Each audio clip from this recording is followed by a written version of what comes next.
Greetings, I'm Demonac, and it's arena time. Well, new arena run. I think it's time to smash some faces. I've had all of these guys recently. Paladin was the furthest to go, and I'd like to give Paladin another shot here. So let's see. Right off the bat, these are not the guys I would have chosen. I mean, I could take Imp Master and maybe go for more, like, mass numbers sort of combo stuff, which does work well with Paladin, but I might not get any. I might not get any of the combos, that is. I mean, obviously I can get lots of 1-1s. An injured Blade Master is much better if you have some way to heal him, which I probably won't. 4-3 for 3, I mean, it should be good stats, but it's just a little bit too fragile. Like, it's not as big as it seems. That extra 1 hit point on a spider tank, or especially an ogre, makes them a lot tougher. So, Gold Light Oracle gets no serious consideration from me whatsoever. I'm gonna take the Blade Master anyway. Oh! Hammer of Wrath is good. Ironfur Grizzly is very generic and not especially good. It's okay for a slot, but obviously we're taking a true silver champion. It's one of the things that's actually better than the hammer. This row I'm not as excited about. I guess I'm going to take the Blessing of Wisdom, because it should at least replace itself fairly cheaply, and it might draw more than one card, which would then be awesome. So Hand of Protection, again, it can just be like another minion as big as you have in play, sort of, if you just play it on your biggest thing and then trade, but I'm going to take the Avenge. Might get ahead there. Another Hammer of Wrath is an option, but I need things that can fight. I so far don't have a lot of things that can fight. I'm going to take the Spider Tank, because it may be boring, but I would rather have the Spider Tank than the Bear, because it takes more effort to get rid of it as a rule. None of these guys are that great here. I mean, Undertaker is a powerhouse if you have that kind in constructed. If you want to build that kind of deck, chances are I'm going to have between 2 and maybe 5 Death Rattle things in this deck, which means that he's a 1-2 for 1 who needs a combo to get up to a 2-3. That is really what he looks like in the arena most of the time. So I think I'm going to take the War Golem, even though it's not good for his mana cost. At least it's got a solid role as something fat. We'll take the Flesh Eating Ghoul, though. He's pretty aggro. He can go crazy. It's trying to give me a ton of Hammer of Wrath. I wish it was trying to give me this many Consecrates, because I might be taking them, but Hammer of Wrath is strong. It's just, it's a lot of mana. I think I'd rather have the Guardian of Kings, because he's a pretty big swing when he comes out. Oh, where's the Hammer of Wrath in this row? Damn it. Oh, we'll take the stupid Guardian. He's not great, but I mean, the other two really don't fight. He sort of fights. I've got a couple of cheap spells. I might get some more spells. I'm going to take the Pyromancer. He's got a chance. I mean, yeah, he's kind of anti-synergy with the Paladin, but it's good to have some way to control minions. AoE. Since I haven't taken all those hammers, the Geomancer's not looking as good. The Voodoo Doctor could combo with the Blade Master. That's a sad combo. Let's take the Geomancer, just hope he gets some Consecrates. Redemption is pretty good, but without Death Rattle stuff, it's mostly bubbles that this works well with. I don't have those. Repentance is lame. Let's take the Owl. The Owl is solid in the arena. I don't like you guys. Although the Dragonhawk would be good if all those Hammer of Wraths had been Blessing of Kings. I probably would have taken most of them, if not all. And then I would take the Dragonhawk, because I'd be like, well, if this guy lives for 1 turn, I can double him. Double Blessing of Kings, which would be awesome. But no, we're just going to go Avenge. Okay, out of you guys, I am going to take the Infiltrator's tempting for a first turn play. I'm going to take the Farseer. That is sort of a combo with the Blade Master. And he, as a 3-3, at least he's giving you a fair amount of something on that one-off ability. So he's okay. Light's Justice is a crap, unless you've got combos with it, and even then that's not my favorite, because it does, unless it's your first turn play, it's usually not going to work out that well. I hate him. I'm not as excited about Shielded Minibot as some people are, but he's perfectly fine, and he's certainly the winner out of that row. Boulder Fist Ogre is pretty good, but I think I'd rather pack a whole ton of 3-cost powerhouses. Let's see. Giving my opponent cards is bad. He's not really that awesome. Let's Fen Creeper. I don't like Fen Creeper for the cost, but it's one of those sacrifices you make in the arena. Now, I don't like the weapon, and I didn't take the Imp Master, but Muster for Battle, I'm going to go with this, because this thing, like, when you're getting the weapon along with all those guys, it actually works out to be pretty good for your card, in my limited experience. Certainly in my theory craft is more what it is. I don't think I played with it at all myself. So, bots, I have 1 mini bot, 2 spider tanks, that's it, for bots. For mechs, I should say. So do I take him? He costs 1 less than the Guardian. Instead of a bubble, he has a chance to become awesome, but it's still like a combo, it's limited. Whereas I could pay 1 more mana and get the Guardian. He's always going to be more expensive, but he is also always going to have a bubble, whereas this guy is often just going to be a 3/3 for 3. I know my arguments sound stronger for him, but I'm going to take him anyway, because whatever. Okay. See, this is an interesting... Oh, Sea Giant could be a pretty good choice. I mean, geez, I got Muster for Battle. If I had him and Muster for Battle in my hand at the same time, I could play the Muster for Battle for free, basically, because it costs 3 and it would make him 3 points cheaper.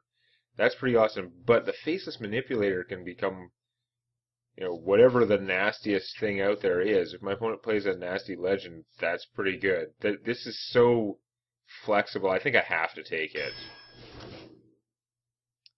Holy Light, not a powerhouse. Shielded Minibot. The Clockwork Gnome is also tempting. Like, 2 cost is not a great spot for the Paladin, because, of course, your 2 mana play can be a 1/1 guy that you get for free. So, like, by playing him on turn 2, you're actually losing a 1/1. That's kind of annoying. Just because of that, I think I may actually take the Clockwork Gnome, because he runs as a first turn play. I've got those Avengers, makes him kind of cheap. Yeah, we'll give it a shot. I don't like you at all. You are a pretty good 2-cost guy. Again, we know 2-cost's not the best. Hand of Protection could help one of my better things. It is another spell that I could use to trigger my Pyromancer if I wanted to. I think I'm actually going to take a Hand of Protection here. It's probably not the smartest, but whatever. I don't want more of those 2-cost guys. Blessed Champion. See, I have no Blessing of Mights, no Blessing of Kings. If I had about 3 of those cards, then the Blessed Champion would be a no-brainer. Because it lets you double the effect of one of those other buffs, which lets you do a ton of surprise damage, right? But since I have none of those, I mean, I could be doubling an Avenge, but you don't control that the same way. That's got to be triggered on my opponent's turn. Like, literally a combo is if you have a minion that can attack, doesn't matter what it is, as long as it can attack and your opponent doesn't have taunt, you put Blessing of Might, Blessing of Kings, that's 5 mana, Blessed Champion, and you just gave it, like, plus 14 attack. That is like a finishing death combo, and it's not going to be any help in this stupid deck. I'm better off with the Argent Commander. Feel free to give me, like, Blessing of Kings now, though. It won't make me wrong. It'll just make my deck better. You are still junk. You are still junk. You are not bad. Wow, that's not much of a use for this, but I do have the Argent Commander, who is a pretty good redemption. I don't know, whatever. We're going to take it anyway, because it's better than the other junk in that row. So, Abusive Sergeant's really good. Let's roll with those 1/1s. The Annoyatron is actually pretty solid for 2 mana. I don't need those 2 mana plays as much, but then again, I don't want to use him as a 1 mana play. The point of him, though, is I can take a 1/1 and use it to kill something with 3 hit points. That's a pretty strong argument. On the other hand, I don't have any taunt at all, do I? 0. Okay. I've got 1 Fen Creeper. I'd rather take the Abusive Sergeant. Normally I would, but I think it'd be good to have some taunt. The Annoyatron can really waste your opponent's time. He's slightly increases the chance that I can get a good Tinkertown Technician. Okay, Shattered Sun Cleric is pretty good. I do have a lot of 3-mana minions already. I guess I have a reasonable number of 2-mana ones they could give +1 to, but I think we're going to go with the Guardian of Kings. I don't have that much fatness. It is a big swing. Oh, the Cult Master or the Stormwind Champion? These guys both work really well with, say, the Muster for Battle or just being a Paladin in general. Damn. So I have 1, 2, 3, 4, 5 fat things plus a Faceless Manipulator. I feel like in the arena more fatness is probably better. This guy could be awesome, but it's much easier to get the Stormwind Champion to just do his job. I mean, the Cult Master, if you get it to work right, is actually more powerful a lot of the time. I have a lot of just like 3 cost and less things that can fight, but I think I'm going to take the Stormwind Champion. More smashing. I hardly have any weapons, so the Dread Corsair is not going to help me much. It would be another taunt, technically. If I have the True Silver Champion, he's free, which is an awesome combo, but with only one True Silver Champion, it's not that great. So, yeah. Force Tank Max. Yeah, I would probably trade the War Golem for this guy if I could.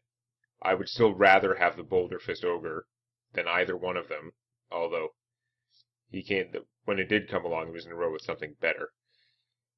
The Guardian of Kings is a big swing when he comes out, but I already have 2 of them. I've got that power in my deck, that sort of like surprise life gain power, which is pretty good. You can have too much of that. He's still only a 5/6 for 7. I should probably take the fatter thing. I guess. It does, if I got the revive thing on that, it would be amazing. Speaking of reviving, we're going to take the Scarlet Crusader. I like Scarlet Crusader. And final card, Mini Mage. I have no spell damage whatsoever. I never got a single Consecrate. It gave me like 3 or 4 chances to take Hammer of Wrath. I didn't take a single one because it's fine, but there is often something better. Like that card, I wish I had 1 or 2 of them now, having gone through the whole deck and not gotten any direct damage. Like, in hindsight, having 1 or 2 of those hammers would be awesome, but they all came early on. I was just hoping to get better stuff. So, on the other hand, what are my other choices? This is an idiotic row now that I look at it. The Doomsayer? I guess I might take the Doomsayer, but he messes up. Like, I always play so badly when I have him. I don't know what to do with his dumbass. Or there's the Murloc War Leader, which obviously isn't very helpful to me. He's a 3/3 for 3 at best, since I have no other Murlocs. If my opponent had Murlocs that could hose me, I guess I'm taking the Mini-Mage. He's so damned expensive. He's a stealth with 4 attack, I guess.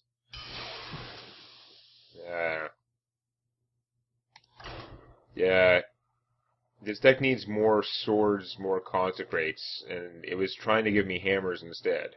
Again, if the rows that contained those Hammer of Wraths had come in the last 10 cards, I probably would have taken the hammers. But they came in the first 10 cards.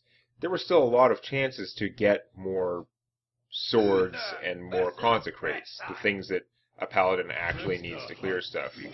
The hammers are like a good backup if you can't get True Silver Champions and consecrates, but I was obviously hoping I would. Oh man, let's see if I can get some cheaper stuff. I have a lot of my deck that costs 3 or less, right? No, I just got the same and much, much worse. This is a horrible, horrible start. My god.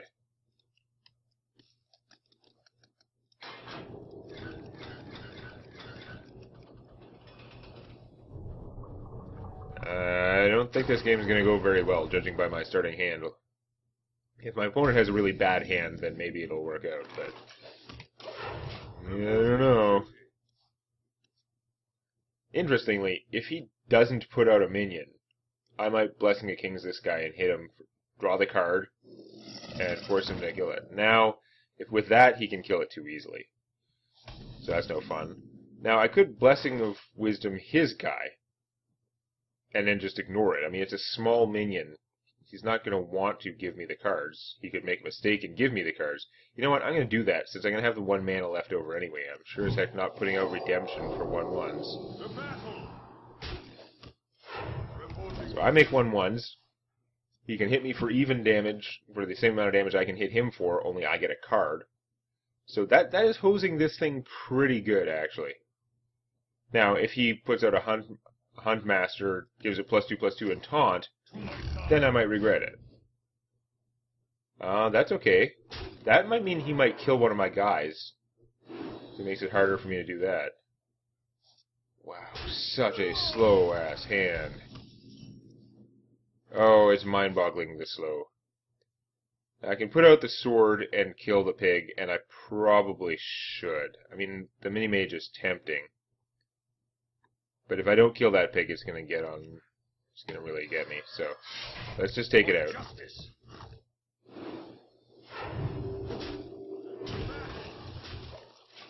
And see if he'll give me more cards. If already that blessing is actually paying for itself. It's almost certainly given me another card. It was a mana that I wasn't even going to use that turn, so... Yeah, it's looking pretty good. That croc is relatively useless or counterproductive if he's using it to kill my guys.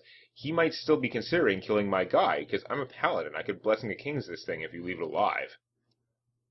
And then where would you be?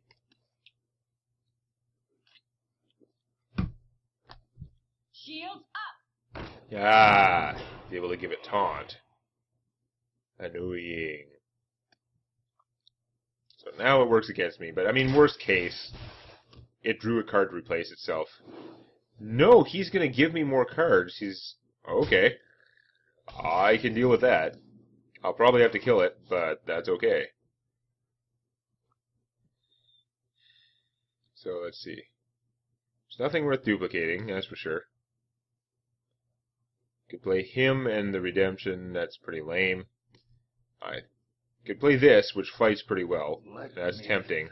But I think the thing to do is play the Flesh-Eating Ghoul, kill that with my sword, and carry on.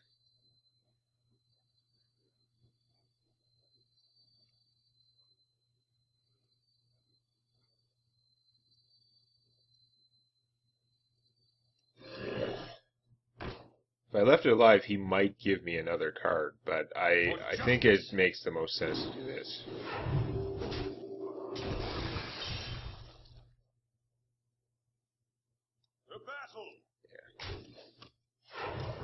I was contemplating throwing my guy away and then playing the Redemption, but how much good would it really do? Like, throwing the 1/1 away, he would be 4 attack, and then I had the Redemption, he'd come back as a 2/1, but he'd be able to grow again. That is not a good sound play. Now, that was one of the better uses of Cobra Shot ever. Getting rid of that thing was very good for you. I'm still not a big fan of Cobra Shot, but, I turned down a bunch of Hammer of Wrath, and it's better than Cobra Shot, in my eyes. But it's still doing the job for him there, which is why I would have liked to have those hammers after seeing the rest of my deck. I can't even kill that thing very effectively right now. We're just going to keep spamming out a giant Force of Doom. And hope my opponent doesn't play an Explosive Trap, mostly.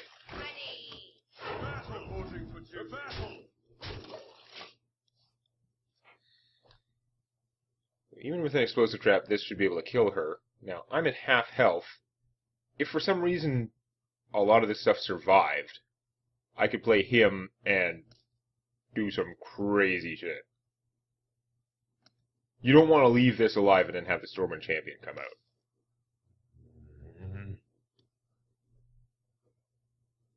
That would be a nightmare for Hunter. Now, if he has Unleash the Hounds, that would be a nightmare for me. Shoot that and trade, or Explosive Trap. Oh, you can make her live! Oh, that's so quaint. Unless you're 2 mana, go into Explosive Trap. Oh, it's 3 mana.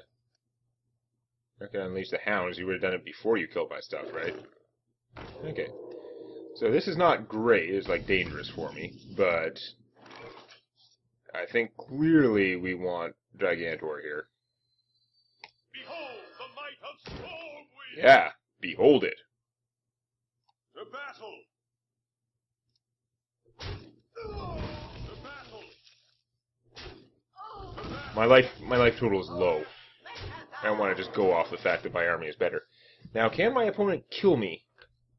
That's a definite possibility. That's 4 attack. I mean, it would be hard, but I'm at 15. That's 11 if this hits me. 9. Bring me steel. Yeah, okay. That is not the kind of play that I was scared of. You didn't even attack. Wow. Wow. You are going to regret things. Man. So first step, I think the obvious thing.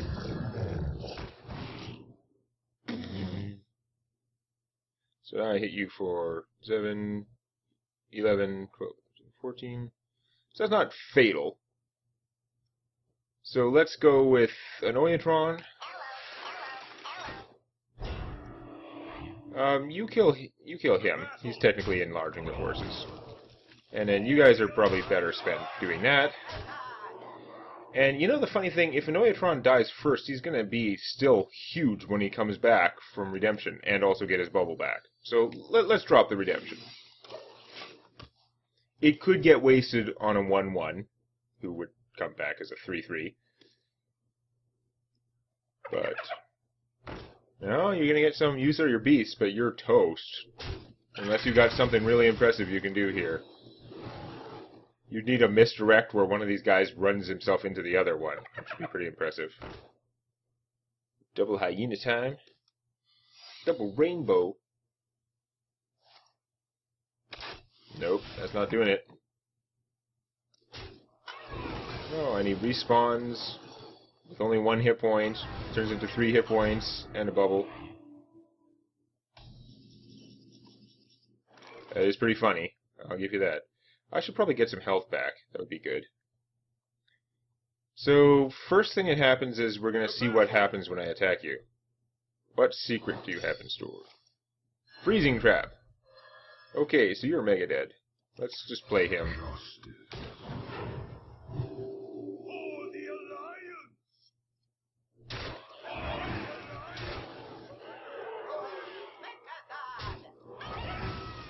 Killed by an Oiatron. Double Stormwind was pretty good in that circumstance. Could have gone horribly wrong with Unleash the Hounds, but again, it's the arena, they might not have Unleash the Hounds, and unlike the old days, Unleash the Hounds isn't like the #1 thing that you would always take over all other cards. So, well, that went pretty well. I think it's going to get a lot harder from there on, but I mean, I've got some good stuff that has some fat. That was a horrible starting hand. Normally it should be a lot faster than that, because 1, 2, 3, 4, 5, 6, 7, 8, 9, 10, 11, 12. Yeah, okay, so 18 of my 30 cards cost 3 or less. That should make for a pretty fast deck. Next time. Put the hammer down on that like button. And don't forget to subscribe to Demonac Games for more Hearthstone Arena and other gaming videos.